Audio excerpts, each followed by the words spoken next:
Welcome back to Given Chances Farms, and today I'm going to be making a hot fudge cake. So what you will need is, I use the Betty Crocker Super Moist Triple Chocolate Fudge Cake Mix. You will need that. You will need some oil. You need some water, and then 3 eggs.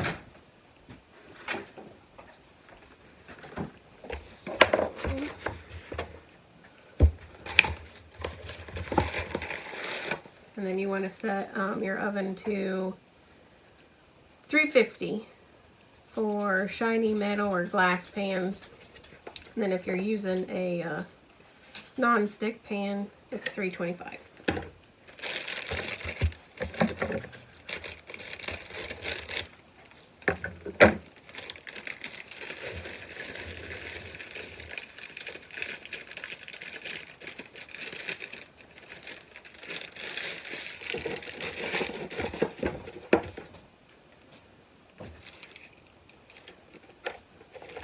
And let's see, it calls for a half cup of vegetable oil.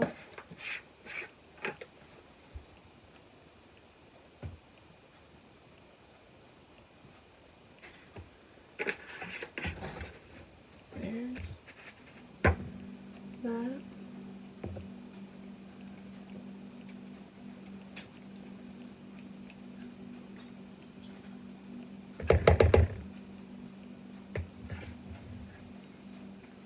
And then we will need a cup and a fourth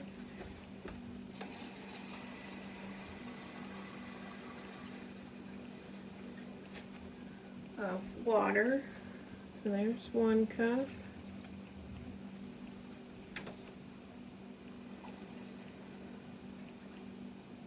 And then there's the 1/4 cup.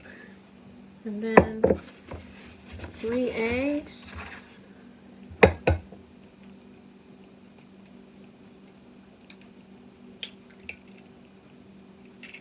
One.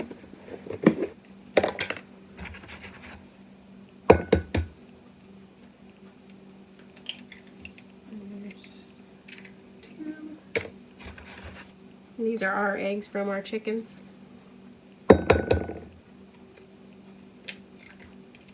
There's 3. Put those in. I usually crack them in another container, that way I'm not chasing down any of the egg shells if some happen to get in there.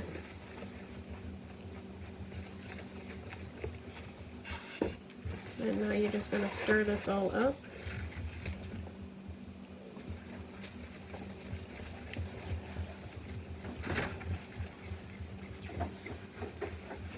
Not doing this.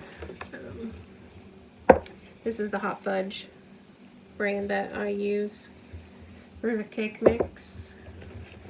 And then the girls wanted the dark chocolate fudge icing for the top of it. Now they do at the store sell an actual hot fudge cake mix, and that's how we got started in the beginning, but that box only made I think it was either the 9x9 or an 8x8 pan. And with our big family, that always suggests for me to make the fudge cake for the holidays, or we make it for our birthdays. I would always have to end up buying 2 of those boxes. Well, by the time I spent, I don't remember, $4 per box, it was just cheaper for me to buy 1 cake mix and the icing and the hot fudge, and I saved a little bit of money. Alright, now that's all mixed up, then you just dump it in the pan. I went ahead and buttered it up so it doesn't stick, since I'm using a glass 9x13. Surprised the girls aren't in here wanting to lick the spatula. I know Tony's over there standing. watching me do this, waiting, maybe. Okay, so now that's all in there. I just try and get it somewhat even. Then sometimes I will use one of the icing bags with the tip and put the fudge in it and then squirt it. But then most of the fudge gets stuck in the thing, so I just been using basically a butter knife and kind of shake it off of the spoon, the knife into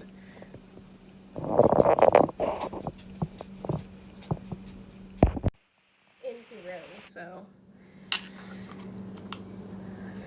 and depending on some of these jars, some of them are a little thicker. So then that's why I have another knife out, just in case I had to scrape the edges off of it.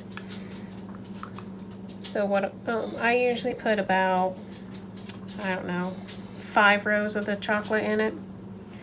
I try and use this whole jar, possibly, if I can, in this cake mix, because most of the family,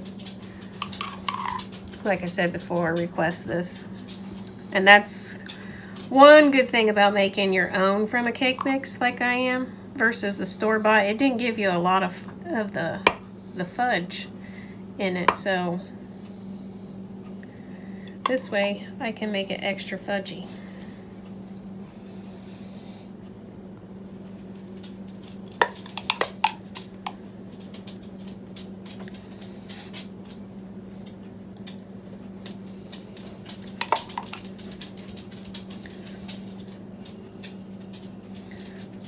Tony's favorite piece in the cake is this little center piece when it's all done.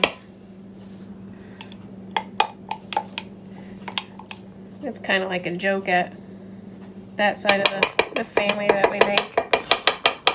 They're always hurrying up and eating and figuring out who's going to get that piece.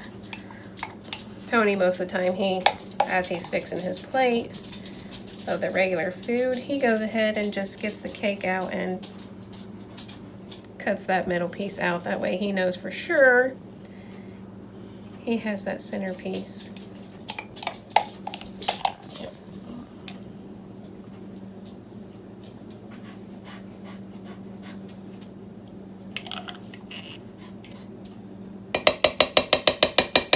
This one's only going to get 4 rows, but they're a little thicker.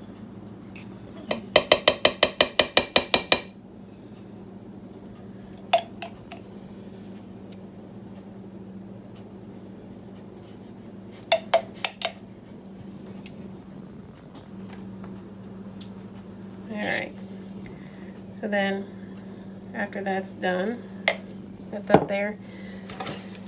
The box says to bake it for 30 to 35 if you're doing a 13 by 9 pan. So we'll stick it in the oven in that for 30 minutes and bring you back.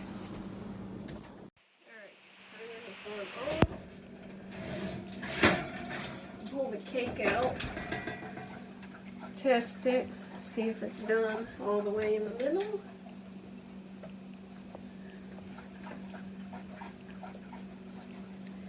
Looks good. So now all we'll do is we'll let this sit for a little bit, cool down, and then we'll put the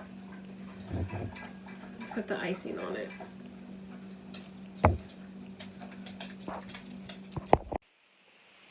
Alright, cake's cooled off enough, and now it's time to ice it.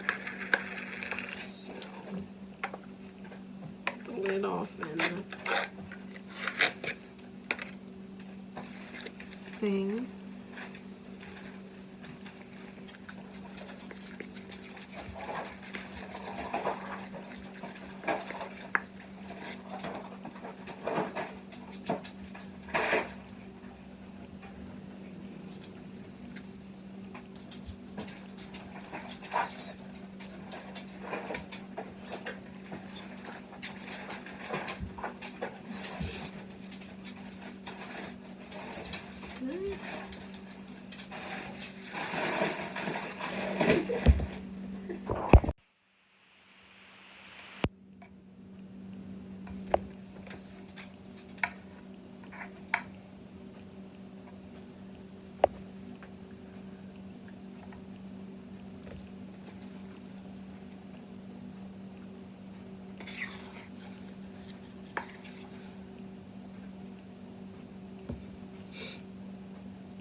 Get all the icing even.